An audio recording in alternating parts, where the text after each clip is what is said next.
¿Qué tal? Bienvenidos de nuevo al Ápice. Vaya fin de semana de motociclismo que hemos tenido. Por un lado, el tan hablado Gran Premio de la Emilia-Romagna, del cual vamos a hacer nuestro habitual análisis. Y también hemos podido disfrutar del Gran Premio, el Campeonato del Mundo de Superbike, el nuevo circuito de Cremona. Hay que decir que nos ha dejado buenas sensaciones. Este trazado italiano ofrece diferentes puntos bastante llamativos a nivel visual, como por ejemplo esa última chicane antes de entrada a meta, con un doble cambio de rasante, sino peraltada. En definitiva, buena nota le podemos poner. Y bueno, hay que sumarle que Danilo Petrucci ha decidido escenar en este último fin de semana ese casi llega de victorias en el Mundial por todo lo alto, no ha dejado nada a los demás, se ha llevado todas las victorias del fin de semana y de este modo Danilo además se convierte en el primer piloto hasta ahora en ganar como mínimo una prueba tanto del Campeonato del Mundo de MotoGP como el Mundial de Superbike, en el Dakar cuando llegó a ganar una etapa en el mismo año cuando hizo ese debut en esta prueba tan dificilísima y también en Motoamérica. Así que nos alegramos mucho por Petrucci, que ya sabemos que es un piloto todoterreno, amante del motociclismo, todo lo que tenga dos ruedas él se apunta y bueno, es capaz de sacar el máximo rendimiento. Y además Danilo tuvo que hacer frente al inicio de esta temporada a una complicadísima lesión cuando entrenaba, cuando estaba haciendo motocross. Así que bueno, lo dicho, muchísimas felicidades al piloto italiano. Y bueno, la parte negativa del fin de semana la ha puesto de nuevo Toprak Razgatlioglu, que ya supimos la semana pasada, antes del comienzo de este último Gran Premio del circuito de Cremona, que iba a estar ausente. Y al final las últimas noticias que han salido también los últimos días son un poco esperanzadoras. Se espera también que no pueda participar en el siguiente Gran Premio de Aragón. Para el final del campeonato nos quedan tan solo 10 citas, 186 puntos en juego. Y bueno, sobre todo lo más importante al final es que el turco se pueda recuperar del mejor modo posible, que no coja ningún tipo de prisa innecesaria o adelante plazo en su recuperación cuando no toque, porque al final estamos hablando de, bueno, unas complicaciones que tuvo en la espalda, ese neumotórax en la zona de las costillas, que bueno, después de ese golpe no tan feo que tuvo en el circuito de Magny-Cours, debido a esa falta de protección y de air fence precisamente en ese punto donde tuvo esa feísima caída. Y al final podemos decir que bueno, tenía la clasificación del Mundial de Superbike. Antes de pasar a hablarle a MotoGP, a ver si lo encuentro, lo tenemos por aquí. Después de este último fin de semana, Nicolò Burega en esa segunda plaza del campeonato se sitúa tan solo a 12 más un punto de liderato y Álvaro Bautista en la tercera posición a 82 puntos de distancia. Así que, como os decía, nos quedan 3 grandes premios, 186 puntos en juego y todo por decidir. Y bien, ya ha llegado el momento de hablarle todo lo sucedido este fin de semana en MotoGP. También, a medida de que vayamos avanzando en el vídeo y lleguemos al final del mismo, vamos a hacer un breve repaso de lo acontecido tanto en el Mundial de Moto2 como de Moto10, que nos han brindado carreras súper emocionantes hasta la línea de meta. Y bien, de la máxima categoría, ¿qué podemos decir? Que al final nos quedan 6 grandes premios de infarto por delante, 222 puntos en juego. Vamos a llegar ya a esa gira asiática, a una gran concentración de grandes premios en un corto espacio de tiempo, como decíamos también en el último vídeo. Y al final Enea Bastianini, con esta segunda victoria de la temporada, la tercera si tenemos en cuenta las sprint, se sitúa de nuevo en la tercera plaza del campeonato. Sucede a Marc Márquez, en que tienen esa continua disputa por esa tercera posición del Mundial, que al final el italiano de este modo se sitúa a 59 puntos de distancia del liderato, Márquez a 60. Y claro, vamos a llegar en un tramo de la temporada, como bien sabéis, donde pueden suceder muchas cosas, ¿no? Más allá de la gran concentración de grandes premios, del jet lag, el cansancio acumulado, vamos a tener diferentes condiciones climatológicas, circuitos donde se ruedan también muy poquitas veces a lo largo de todo el año, por lo tanto muy poca goma. Vamos a ver en qué condiciones los pilotos van a tener que adaptarse rápidamente bueno, pues a esas diferentes circunstancias complicadas que se puedan dar en pista. También factores a tener en cuenta, tanto que se ha hablado de las evoluciones de la GP23, GP24, esta parte del campeonato, como también el inicio de la temporada, supuestamente o no, o sobre el papel, debe favorecer a esas motos que ya tienen una cantidad de datos, una base del año pasado, donde ya han recopilado mucha información cuando estuvieron disputando dichos grandes premios a estas alturas del campeonato del año pasado. Así que en definitiva vamos a ver cómo afectan todos estos factores. También, antes de meterme ya de lleno, ¿no?, en esa acción entre Enea Bastianini y Jorge Martín, deciros que hablábamos después del Gran Premio de Austria esa fortaleza, ¿no?, que le veíamos a nivel de pilotaje a Pecco Bagnaia en frenada, que era capaz de frenar hasta la cocina muy tarde y sin perder ni un ápice de velocidad en aceleración. Y ahora hemos visto este fin de semana, sobre todo, que Jorge Martín vuelve a recuperar esas sensaciones en frenada, de dejar correr la moto y llegar hasta la cocina también, siendo muy incisivo con el tren delantero en esa aproximación a curva, como ya lo era a finales, más allá de la mitad de la temporada del año pasado, y ya no tiene por lo menos esa sensación de no tener esa máxima seguridad con el tren delantero como veíamos que estaba sucediendo a mitad de esta temporada, después de esas caídas, cuando a 2 vueltas del final, la primera curva del circuito de Sachsenring,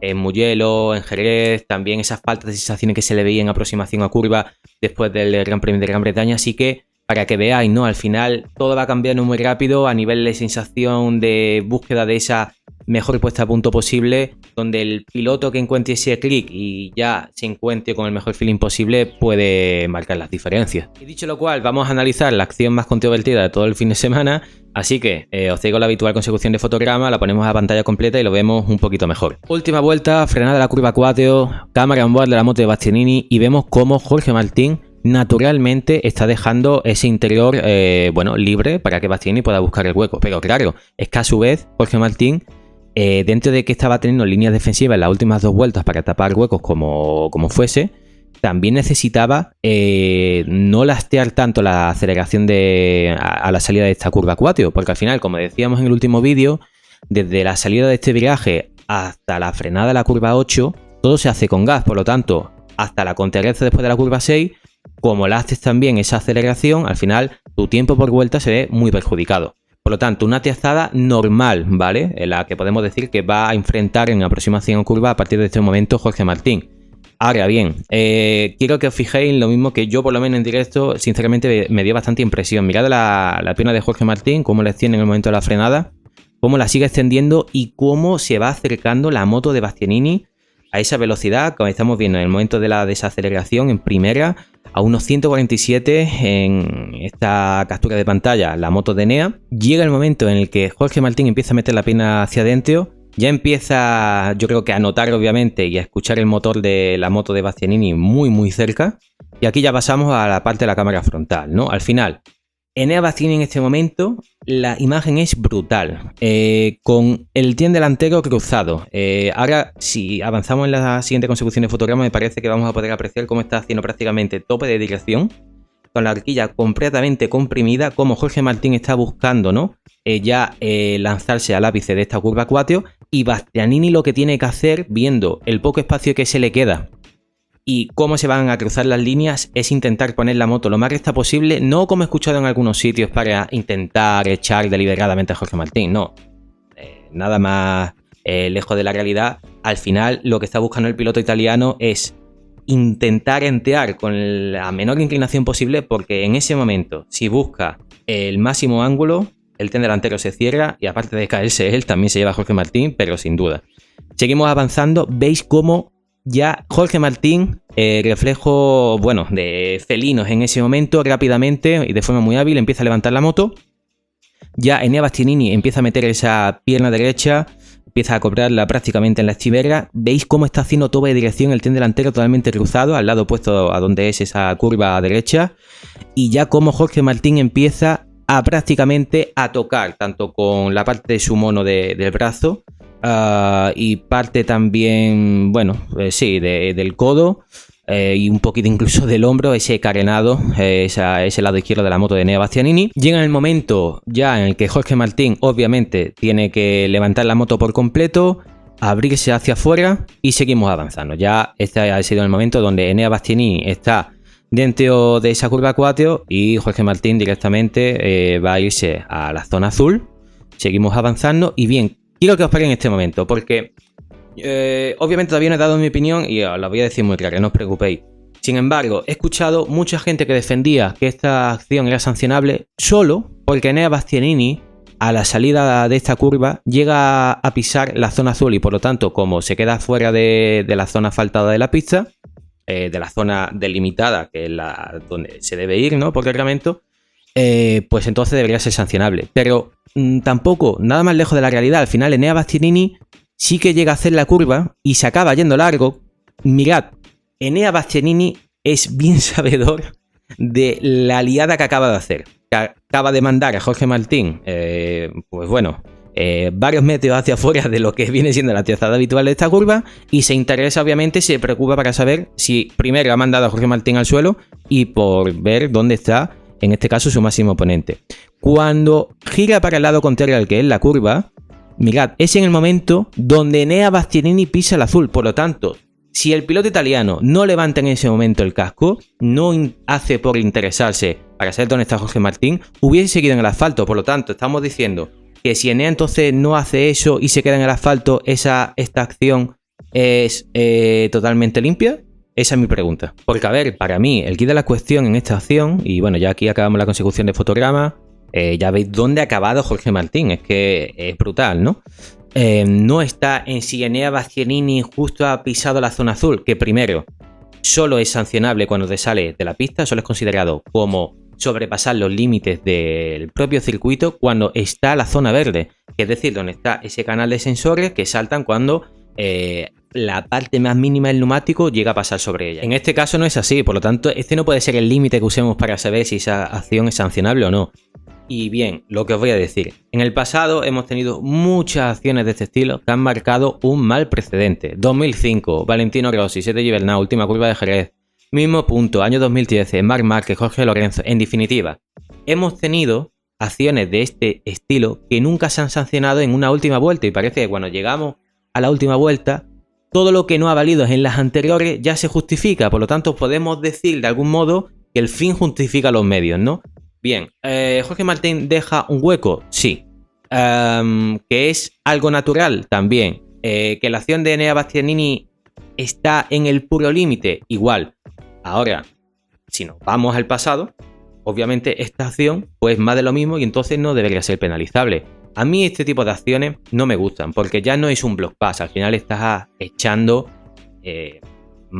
pero una gran cantidad de metros afuera de la trazada habitual al piloto que te está precediendo en ese momento. Por lo tanto, no deberíamos justificarla. El problema también de este tipo de acciones al momento de sancionarla es que la reglamentación del campeonato no deja algo claro establecido para este tipo de acciones, porque al final lo único que sabemos es que si pisas el verde en la última vuelta tienes que devolver posición. Sabemos también cuáles son los motivos, cuál es la cantidad de veces que puedes pisar el verde antes de llegar a hacer una long lap, pero al final no hay nada concreto que te diga, bien, cuando tengamos situaciones de estilo, que es que han pasado ya varias veces, se puede establecer, se podría tipificar y decir, vale, si sucede esto y el piloto finalmente acaba yéndose largo a la escapatoria y el que intenta adelantar se mantiene en pista, se le mete tal sanción, o no es sancionable, o en la última vuelta vale todo, incluso a alguien que se saca una pistola encima de la moto y puede disparar a quien sea, no sé, pero por lo menos que esté establecido, tipificado, porque es que llegamos al final de carrera y al final el panel de comisarios se lavó las manos, no investigó ni la acción porque vio que Jorge Martín, después del calentón que tuvo, hostia, llegó, le dio la mano a Enea Bastianini y vieron, coño, fiesta Ducati, victoria número 100, pues nosotros para qué nos vamos a meter por el medio, no queremos más lío y se acabó y nos lo quitamos de en medio. Entonces, al final todas estas cosas en un reglamento deben estar delimitadas, incluso si nos vamos al fútbol, por mucho que ahora mismo nos entendamos las manos y muchas cosas como se pitan, por lo menos, aunque sean cosas interpretables luego, las diferentes acciones que pueden suceder a lo largo de un partido sí que están establecidas en ese reglamento. También otra cosa que me molestó muchísimo de esta acción es que si al final el resultado hubiera sido una caída de Jorge Martín, estaríamos diciendo, ya es sancionable. Ahora ya sí, y seguro que a lo mejor el panel de comisarios hubiese actuado de una forma diferente. Por lo tanto, la víctima en este caso debe sufrir peores consecuencias para que la acción finalmente sea punible. Pues no, la verdad que no lo entiendo. Es que me cuesta muchísimo entender diferentes tipos de acciones porque al final esto vuelve loco también a los propios pilotos. Ya no saben a qué atenerse. Al final el propio Jorge Martín dijo, vale, pues bueno, ya veré. Ojalá no le haga falta recurrir a ese tipo de acciones, pero si de aquí al final de temporada pues se presenta esa situación, dice, hostia, pues ya sé que lo puedo hacer. Bueno, pues yo a lo mejor te diría que a lo mejor no sabes qué puedes hacer porque a lo mejor sí que te toca que te sanciones, porque depende del momento. Al final hay una cosa también en la que yo me quería centrar. El equipo Pramac en ningún momento pone la... Bueno, la voz en el cielo, ni cuando le mete hábilmente Izaskun Gris después de la carrera justo pasa por línea de meta el micrófono a Fonsi Nieto. Él intenta quitar presión al piloto, que no haya mal ambiente, que no haya, bueno, básicamente esa contaminación de una situación cruzada entre el equipo Prama, de Ducati, esa discusión del piloto, la quita rápidamente. Y el propio Jorge Martín, después de hacer ese corte de manga, ya llega al corralito, incluso en la propia vuelta de honor se acerca a Enea Bastianini, le pide explicaciones y después le da la mano. Al final, ¿esto a qué se debe? En primer lugar, los pilotos hoy en día son bien conocedores de que hoy en día hay que ser también más corporativistas. Es decir, tienen muchísimos compromisos con sponsors, con los equipos, tienen una imagen y tienen que quedar bien. Al final, la adrenalina, la alta revolución en el momento hace que uno actúe como le venga, pero luego cuando bajan un poquito de pulsaciones, saben a los compromisos que tienen que enfrentarse, como os decía, ¿no? Entonces, en este punto, al final, luego cuando llega al podio, obviamente su equipo también lo tranquiliza, le dice, oye, que en Visión Campeonato has sacado un botín súper importante, te vas de las 2 pruebas de Misano, venías a 23 puntos, te vas con un punto más de distancia, a 24, y al final, fiesta Ducati, aquí no queremos malos rollos, no vamos a calentar la cosa. Ahora, lo que yo tampoco entiendo, porque no Pramac decide, aunque sea, vamos a ver, el director deportivo del equipo, en este caso, manager, Gino Bolsoi, junto con Fonsi Nieto, que digan, oye, vamos a reclamar, porque vamos a intentar hacerle ganar 5 puntos más al piloto, ¿no? Le quitamos de esa presión y de ese run a Jorge Martín, que se centre en lo suyo, pero nosotros sí que vamos a hacer nuestra parte de representación del equipo. Y lo digo igualmente, da igual que sea Jorge Martín, que sea Pepito Flores. Si lo hubiese pasado a la viceversa, a Enea Bastianini, diría lo mismo. Pero bueno, no, en ese punto tampoco lo llegué a entender perfectamente. Lo que sí sé, y creo que todos lo sabemos, y aquellos que ya hay muchos años viendo motociclismo, Jorge Lorenzo no ha respondido de la misma forma, ni se de Gibernau después de la acción con Valentino, y esto hubiese acabado de una forma totalmente diferente, tanto en el podio como luego detrás de los camiones, ¿no? Pero bueno, esto a mí sinceramente sí que también me gusta y es de aplaudir que los pilotos hoy en día tengan ese nivel de deportividad y que sepan afrontar esas situaciones que son complicadas de digerir en ese momento y luego pues digan, hostia, a mí no me ha gustado, estoy totalmente descontento con la acción que se ha producido, pero eso no quita que podamos reconocernos la actuación que hemos tenido los dos y más allá de eso, pues nos mantenemos en un cierto nivel de compromiso con todas las cosas que deben afrontar hoy en día los pilotos. Por lo tanto, a modo de resumen podemos decir obviamente que si nos atenemos a la falta de reglamentación y a las acciones que han pasado en el pasado, valga la redundancia de este estilo, no es sancionable. Ahora, mi punto de vista sobre este tipo de acciones y bueno, eso, la opinión que tengo sobre ellas, pues obviamente para mí no se deberían permitir y no puede ser que el fin justifique los medios. Dicho lo cual, pasamos ya de esta acción tan controvertida, polémica, como queráis calificarla, y hablamos más allá de lo sucedido en este caso.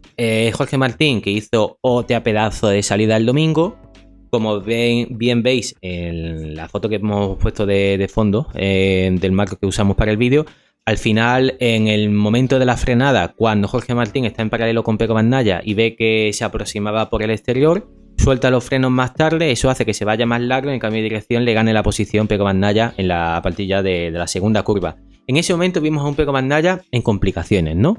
Vimos que no tenía ese nivel de sensaciones tanto en frenada como en salida de curva, no tenía ese ritmo necesario y ahora vamos a ver en el ritmo de vuelta a vuelta qué sucedió con esa goma media aparentemente del italiano, que al final, al principio de carrera, no era capaz de rodar más allá de esos 31 altos y de repente se metió en 31 bajos, 30 pelado, haciendo un 38 como la vuelta más rápida de carrera, una auténtica brutalidad. Pero antes de llegar a Pecco, pues nada, para terminar ya con Jorge Martín y Enea Bastianini, vimos como los dos lo rebasaron en las primeras vueltas. Jorge Martín le hicieron falta para poder adelantar los dos intentos. Primero, en esa curva 4, fatídica curva 4, acaba yéndose largo, Pecco le vuelve a recuperar el sitio y luego en la frenada de la 8 consolida el adelantamiento. Vemos a un Enea Bastianini, aquí sí, un adelantamiento de tiralíneas en la curva 10, donde Pecco se va un poco más largo de lo habitual y justo Enea es capaz de meter la moto por el interior, hacer girar la moto mejor que nadie y ya consolidar esa segunda posición. A partir de aquí, Jorge Martín lo que tiene es un ritmo en 1.81 bajos como un reloj, le saca un segundo de distancia a Pecco y Enea empieza a recortar distancia. Básicamente la clave en la que Enea Bastianini puede estar luchando la victoria en comparación con la sprint fueron las primeras vueltas. Él mismo lo dijo, si era capaz de recortar esa distancia que les hacían tanto Jorge Martín como Pecco en esos primeros giros, al final iba a llegar con opciones y así fue, ¿no? Y en ese momento Jorge Martín entendió muy bien que Enea Bastianini llegaba empujando muy fuerte y en el momento en el que Enea se puso a su rueda, Martín lo que hizo fue igualar su ritmo y mantenerlo, ¿no? En la última vuelta sí que vimos ya un Enea un poquito superior y ya Martín tapando huecos, pero el ritmo de carrera en esos 81 bajos fue una auténtica pasada. Quería haberlo comparado con la última carrera, pero claro, dije, obviamente hubo esas 4 o 5 vueltas donde el circuito estaba con un poquito de lluvia y esas dudas que surgieron en el momento, por lo tanto no sería lo más realista hacer esa comparación, pero si nos vamos a la vuelta rápida de carrera del 1.31.5 en el último Gran Premio y el de este fin de semana que fue el 1.38 de Pecco, básicamente son casi 7 décimas de diferencia entre esa vuelta rápida, por lo tanto para que veáis lo rápido que se ha rodado en este segundo fin de semana y lo que se han apretado las cosas, sobre todo con esa GP24, porque al final yo creo que a estas nuevas versiones le das un poquito más de tiempo en el mismo circuito y tienen esa capacidad de mejorar y sacar su mejor versión, y luego las motos que tienen más limitaciones y que ya tienen una versión donde ya se ha sacado el máximo, pues al final cuesta más el poder sacarle incluso un poquito más de jugo. Y ahora sí, si os parece, vamos a pasar al lado de Pecco, que como bien sabéis aquí lo tenemos. Vaya foto de la caída, impresionante. Al final Pecco, después de un sábado tan brillante, esa pole, esa victoria al sprint, yo creo que le vimos esa ansiedad de ganar el domingo. Venía el fin de semana pasado con esa doble segunda posición con la que no terminó demasiado contento, y yo creo que hemos visto un cambio de mentalidad este año en Bagnaia, que al final él siempre destaca por ser todo lo contrario, por tener esa visión más a largo plazo en el campeonato, por intentar no sobrepasarse dentro de sus capacidades. Lo hemos visto en diferentes grandes premios este año donde ha reconocido que en ciertos momentos los pilotos que le acompañaban en el podio eran más rápidos que él y no podía hacer otra cosa, pero ahora parece ser que esa presión de estar en casa, de querer ganar sí o sí, le ha afectado de un modo diferente. ¿Por qué? Vamos a empezar. A ver, en las primeras vueltas los vemos en esos 31 altos, da también en la vuelta 5 incluso en 1.32.0, y fijaros, a partir de la vuelta 12 pasa de estar en 1.31.9 a 1.31.4, a partir de ahí se mete en 1.31 bajos. Seguimos avanzando y llega a la vuelta 16 y hace la vuelta rápida de carrera, 1.88. Entonces, ¿qué ha pasado aquí? A ver, más allá de aquellos que hablan de conspiraciones, de que Michelin, que quiere alterar el campeonato, a ver, vamos a ver, por favor, yo creo que si hay algún tipo de manipulación en el sorteo y en ese procedimiento de repartir los neumáticos a los diferentes equipos, están jugando en nivel Dios, porque es que me parece muy complicado de verdad de que pueda pasar. Es que eso no tiene ningún tipo de sentido. Lo que yo sí puedo pensar es que el rango óptimo de funcionamiento de estos neumáticos, esa ventana que tienen, es muy limitada, es muy complicada, ¿no? Entonces, en el punto, en ese mínimo momento donde hay cualquier matiz, pequeño detalle que hace que no todo esté por el sitio, es muy fácil salirte de esa ventana. Al final puede pasar que Pecco Bagnaia, desde el primer momento de carrera, que como hemos visto antes, el momento de la salida rápidamente coge ese liderato, intenta imponer su ritmo, él quería mantener esa primera posición. Al exagerar, e incluso que él no lo notara, son detalles casi imperceptibles, pero a lo mejor al querer exagerar e intentar imprimir la velocidad que no podía tener en ese momento, sacó más allá de esa ventana de rendimiento al neumático, y hasta que no pasaron unas vueltas y él volvió a estar más cómodo cuando ya estaba pilotando solo en esa tercera posición a casi prácticamente 10 segundos de la cabeza, no es cuando ya es capaz de que todo vuelva a estar en su sitio. Básicamente esta una idea que se me ha venido a la cabeza, porque pasa muchas veces con los neumáticos y más allá de hablar de manipulaciones de cosas no tiene sentido, porque al final si en las primeras vueltas Pecco no tenía su ritmo habitual el fin de semana, aquí estamos todos de acuerdo, pero a partir de la vuelta 12 más 1, 14 ya sí lo tiene. Esto no es lo normal, esto no fue lo que le pasó a Jorge Martín en Qatar el año pasado, porque en ningún momento de la carrera esa goma le permitió tener un ritmo competitivo, y venía de haber ganado el sábado, tenía un ritmo muy sólido en la sprint y ese no era el nivel de velocidad que tenía Martín. lo veo como casos diferentes, no sé cómo lo veis, ¿no? A medida de que avanzan las vueltas, aquí no lo vemos en pantalla, pero la distancia de Pecco con la cabeza llegó a serle 10 segundos y se reduce a 1.7, 1.8. A partir de la vuelta 17-18 se mantiene esa diferencia, ya no puede seguir bajándola, pero si nos fijamos en la vuelta 21ª, que es el momento de la caída, en esa frenada de la curva 8, Pecco venía empujando muy fuerte. Es más, el primer sector...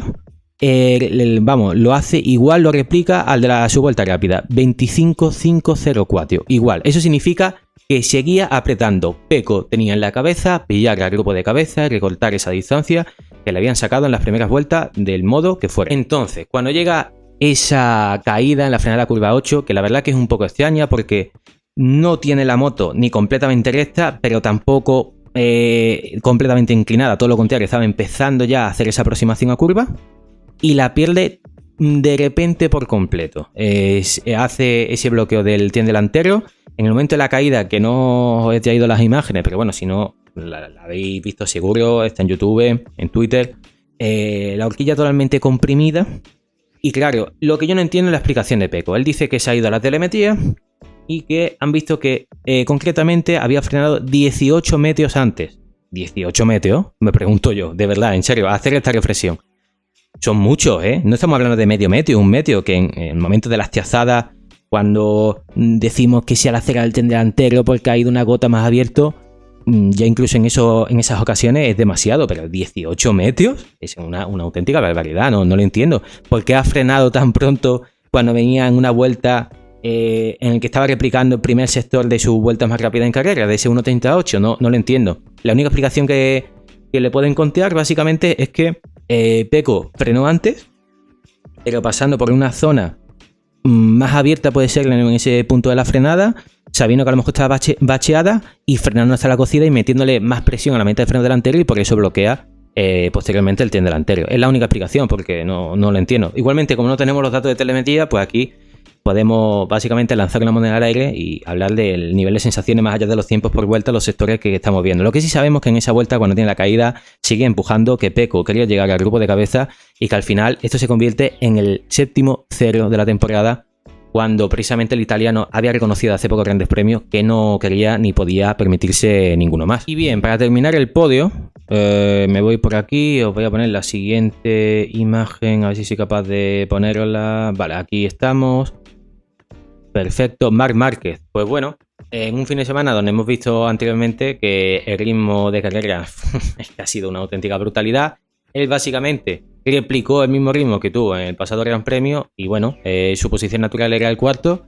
Supo aprovechar esa caída de Pecco Bagnaia, baja a la cuarta posición, como decíamos anteriormente en el vídeo, 60 puntos de distancia, y ahora debe llegar el momento de la temporada donde él pueda sacar un poquito más de jugo por los diferentes factores que hemos explicado, ¿no? Y bien, si seguimos avanzando, que no soy capaz ahora mismo de ver la siguiente foto, quería hablaros de Acosta. Acosta, que estaba haciendo un fin de semana también bastante sólido, se alineó en segunda fila, en esa quinta posición, haciendo una buena sprint también, acabando en esa quinta plaza. Y luego el momento del domingo, cuando tiene esa caída en la curva 15, que ya decimos tan complicada, la baja temperatura con la que llega en ese punto del flanco izquierdo, que llega sin ningún tipo de apoyo en ese punto desde la curva 8, pero tiene la caída un poco extraña porque no es en la entrada sino en la salida.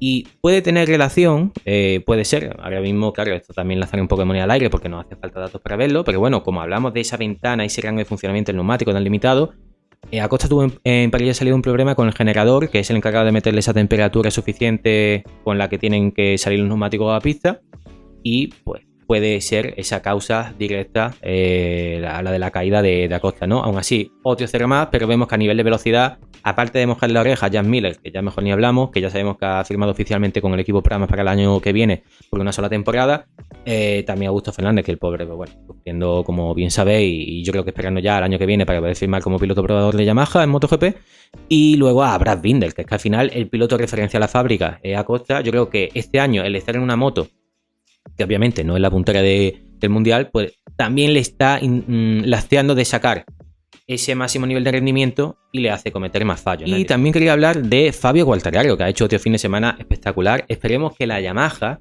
qué nivel de sensaciones le pueda reconfirmar en los siguientes grandes premios. Porque en Misano, como os decíamos en el último vídeo, se han hecho muchos tests y aquí hay muy buen nivel de grip. Por lo tanto, la Yamaha, estas son las condiciones óptimas para que puedan sacar su máximo rendimiento. Es verdad que han estado probando diferentes configuraciones a nivel de electrónica, a nivel de aerodinámica, a nivel de la parte ciclo, chasis, basculante, suspensión. En definitiva, la Yamaha parece que tiene una línea a seguir. Se ve una moto con mucho mejor nivel de sensaciones que las Hondas, que por cierto, hay que también destacar que la fábrica de Ala Dorada ha metido a 10 de sus 4 motos el domingo pasado en los puntos, con un Joan Mir que estuvo bastante, yo creo que el más optimista de todo lo que llevamos de temporada, y luego un Luca Marini también que se ha visto sacando un poquito más la patita, así que esperemos que aunque sea Honda pueda haber algún atisbo de mejora, un puntito de luz mínima, tenue al final del todo del túnel. Y en el caso de Yamaha, pues Fabio, que venía consolidando esa quinta plaza, en la última vuelta se quedó sin gasolina, en las últimas 2 curvas le hizo perder en torno a unos 9 segundos y finalmente pasó séptimo por línea de meta. Al final, imagino que ese cálculo de gasolina por la centralita, algún parámetro que no estuvo bien, o incluso Fabio, que a lo mejor vio que llegaba muy justo de gasolina, pero dijo, bueno, no voy a cortar, voy a llegar a lo que dé. Si me quedo sin gasolina, pues bueno, es lo que hay, ¿no? Creo que preferiría también estar rodando en esas posiciones un top 5. La Yamaha se lleva mucho tiempo sin ser tan competitiva, que está rodando por el top 10, ¿no? Bien, yo creo que para terminar apartado MotoGP y ya casi dando un poco de introducción a esa parte final del vídeo que había dicho antes con Moto2 y Moto10, podemos ir antes con, bueno, la situación del campeonato, esa lucha por el mundial más directa entre Jorge Martín y Pecco Bagnaia. Os tenía la foto preparada en algún sitio, aquí, bien, la hemos encontrado. Y bueno, como bien veis, Jorge Martín sigue grandes premios por delante, 222 puntos en juego y aumenta esa distancia en el campeonato a 24 puntos. Jorge Martín que lleva un total de 11 segundos puestos, si contamos las sprint, y si os fijáis desde justo después de esa caída que tuvo en el Gran Premio de Alemania, cuando lideraba 2 vueltas para el final, ha sido segundo. Y entre medias, esa victoria al sprint en Misano y ese punto que pudo conseguir después de esa mala decisión que tuvo en el Gran Premio de San Marino, ¿no? Y al final, de nuevo, este fin de semana, una doble segunda posición. Por lo tanto, la constancia de Jorge Martín, claro que está siendo premiada. Solo lleva 10 ceros en total, contando las carreras de la sprint, frente a los 7 de Pecco, que en carreras son 10, con bueno, ese lance que tuvo en Portimao con Marc Márquez. Posteriormente, ese otro lance finalmente del Gran Premio de Aragón, y este último cero. Y en sprint, pues bueno, esas caídas en Jerez, que cuando se vio perjudicado entre ese accidente de Bezzecchi y Binder en la primera curva. Luego también el Gran Premio de Francia, esos supuestos problemas técnicos, y la caída también que tuvo en la última vuelta cuando lideraba en la sprint del Gran Premio de Cataluña, y luego esa última caída al sprint también en el Gran Premio de Gran Bretaña, ¿no? Por lo tanto, es que es una gran cantidad de pérdida de puntos las que está teniendo el italiano, porque si nos fijamos en esa regularidad, esas constancias de Jorge Martín, al final en carrera igual a los podios de Pecco, pero claro, en sprint prácticamente casi el doble de podios que tiene Jorge Martín en estas carreras más directas que digamos, ¿no? Al final, la diferencia de puntos en sprint son de 46, 22 puntos de distancia en carrera que se recortan entre unos y otros, en la que le saca Pecco a Jorge Martín después de ese último cero, y con la última pole que hizo este fin de semana de récord Pecco Bagnaia, pues solo le distancian 2 frente a las 5 que lleva Martín esta temporada, ¿no? Por lo tanto, muy claro esos puntos a mejorar por cada uno de ellos, sobre todo un Martín que debe tener en cuenta que hay que ganar la guerra y no la batalla de cada fin de semana, que si sigue puntuando de esta forma y además se ve que no es que sea solo capaz de subir al podio y haya un nivel de diferencia de velocidad claro entre los dos, no, es que Jorge Martín siempre tiene ese ritmo para poder estar luchando con Pecco en grandes premios donde la situación va mejor o va peor, pero el nivel de competitividad no le tiene que preocupar, vamos, todo lo contrario. Y luego lo que sí estamos viendo, y os voy a quitar ya si queréis la foto de pantalla y me veis a mí, ese cruce de reacciones que veíamos, que cada uno juega su papel, ¿no? Como el año pasado, donde Jorge Martín llegaba al último tercio del campeonato y siempre decía, yo sé que tengo la velocidad, yo sé que lo puedo hacer, yo soy el piloto más rápido en pista, y ahora el último fin de semana vimos a Pecco Bagnaia replicar esa misma estrategia, ¿no? En ese sentido, básicamente decir que yo sé que soy el piloto más rápido, este fin de semana no tenía todo por la mano y que al final si juntaba todo y no cometía fallos, sabe que los resultados van a llegar, ¿no? Así que bueno, va a estar todo muy interesante. Y si os parece, vamos a llegar a la parte final del vídeo y vamos a hablar pues de Moto 2 y Moto 3. Y os voy a decir una cosa, desde aquí le tenemos que recomendar a Aron Canet que siempre que se llega luchando la victoria en la última vuelta parece que está afianzada a la segunda posición y de otra forma, que se vean los vídeos del ápice, porque dijimos en la previa que en el circuito de Misano es muy complicado en última vuelta poder adelantar en la última curva. Nivel de anchura muy cortito y que al final hay que jugarse mucho el bigote y para nada esas situaciones son las que suceden a menudo, ¿no?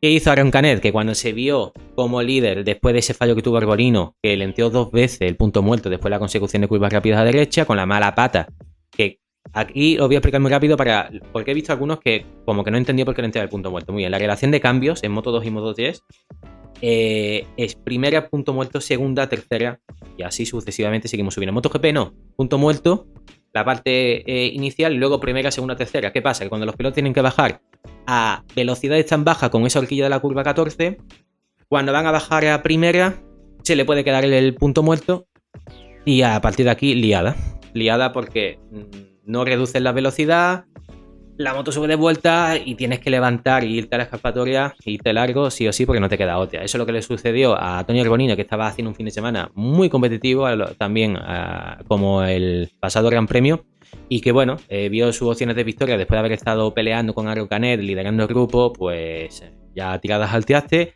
Aron Canet desde esa curva 14 se queda como líder y cuando llega a la última curva intenta tapar el hueco, esa tracción, esa aceleración a la salida hacia la línea de meta y Celestino Vietti lo aprovecha mejor que nadie y le rebasa en línea de meta por 29 milésimas, ¿no? Así que bueno,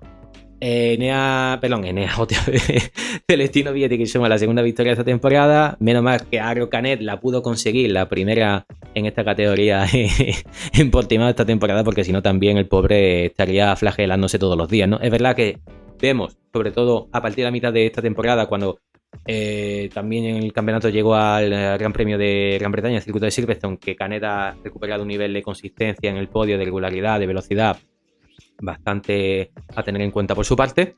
Y bueno, si ponemos la clasificación de Moto 2, que es el campeonato respecto a Moto 3, que más apretado está, y ahora bien lo vamos a ver en la distancia de puntos, a ver si soy capaz de encontrar dónde os tenía. Es que no soy capaz, lo voy a poner en pantalla completa para que lo veáis mejor. A ver si soy capaz. Aquí lo tenemos. Bien. Ogura, que con la cuarta posición del domingo y el nuevo cero de Sergio García, que está teniendo unos últimos grandes premios bastante complicados a nivel de lesiones, de sensaciones con la moto, diferentes cambios que habían hecho a nivel de puesta a punto también desde su lado técnico del box y parece ser que no todo está yendo como debe. Pues bueno, el japonés se sitúa a 22, con 22 puntos de ventaja sobre Sergio García. Tenemos por delante 150 puntos en juego y vemos que al final en esta gira asiática Ogura, que sabiendo también lo que pesa el luchar ya un campeonato y la forma que lo perdió hace 2 temporadas, pues creemos que debe gestionar esta situación de un mejor modo que el resto de pilotos que no tienen esa experiencia previa, ¿no? Aún así esperemos que Sergio García pueda volver a ese nivel con el que nos deslumbró en el primer tercio del campeonato, también llegando incluso a mitad de temporada. Y dicho lo cual, si os parece, pasamos ya a Moto 3. A ver si soy capaz de encontrar de nuevo las fotos por aquí. Nueva victoria de David Alonso, la 8ª de la temporada. No hay nadie que en Moto 3 haya sumado, después de 14 grandes premios, 8 victorias. Una auténtica pasada. Ya lleva 82 puntos de distancia, si se dice pronto, en el campeonato. Al final, más de 10 grandes premios de distancia. Y eso sí, la carrera del domingo fue una auténtica pasada. El recital que dieron David Alonso, Dani Olgado, que al final se quedó sin el podio por haber pisado el verde en la última vuelta, y Colin Baker cogió esa tercera posición. Y también Ángel Piqueras, que volvió a repetir en esas posiciones cabeceras. Y bueno, hace una demostración de pilotaje brutal, cómo llevaba al límite el tren delantero de su Honda, y parece ser que esas modificaciones que habían hecho a nivel de puesta a punto en el tren trasero y de suspensiones el equipo del Leopard con Christian Lundberg, que ya sabemos que es el mago en este sentido de las modificaciones técnicas, pues le ha dado muchos resultados a estas ondas que parecen que por lo menos en Misano se han podido acercar más de lo habitual a las KTM, que al final ya sabemos también que este año la evolución que pusieron los de KTM en pista había sido bastante importante. Y bueno, un espectáculo de carrera como no puede ser en Moto3 de otra forma. Os voy a poner también la clasificación y bueno, pues lo que os decía, ¿no? Al final, en el caso de Moto3, pues sí que está bastante todo más decidido. Luego es verdad que tenemos en esa lucha entre el segundo y el cuarto puesto, pues a Dani Holgado a 82 puntos de distancia de David Alonso, a Colin Bellier a 82 también y a Ortola en la cuarta posición a 87. Y bueno, yo creo que con esto podemos ir despidiendo el vídeo. Habrá sido un poco más largo que el último y a lo mejor que lo habitual, no lo sé, pero bueno, había muchas ganas de hablar de todo este fin de semana que ha dado mucho. Ahora, acordaros, llega la época de madrugar en condiciones. Os recomiendo, para aquellos que no queráis hacer esas levantadas por las mañanas salvadas de la cama, ¿no? A las 5 o 7 de la mañana, 7, depende, porque por ejemplo en MotoGP la carrera en Indonesia va a ser a las 9, tanto la sprint como la del domingo. Pero en definitiva, si no queréis hacerla, mi consejo, intentar evitar meterlo en YouTube, en Twitter, porque si no os vais a comer demasiado spoiler. No os puedo dar ningún otro truco para que la podáis ver en directo, no os comáis spoiler y no tengáis que madrugar, no puedo hacer magia, lo siento. Y nada, que nos vemos en los próximos vídeos. No sé si para poder hacer la previa del Gran Premio de Indonesia, porque también no es por nada. Aquí los demás pues tenemos vida, por mucho que esto sea nuestra parte de nuestra vida, hay cosas que también siguen sucediendo a lo largo del día a día, ¿no? Y nada, que os cuidéis mucho, que sigamos disfrutando de este final de campeonato tan bonito y emocionante. Y nada, coged la sombra, que no os dé mucho sol. Adiós.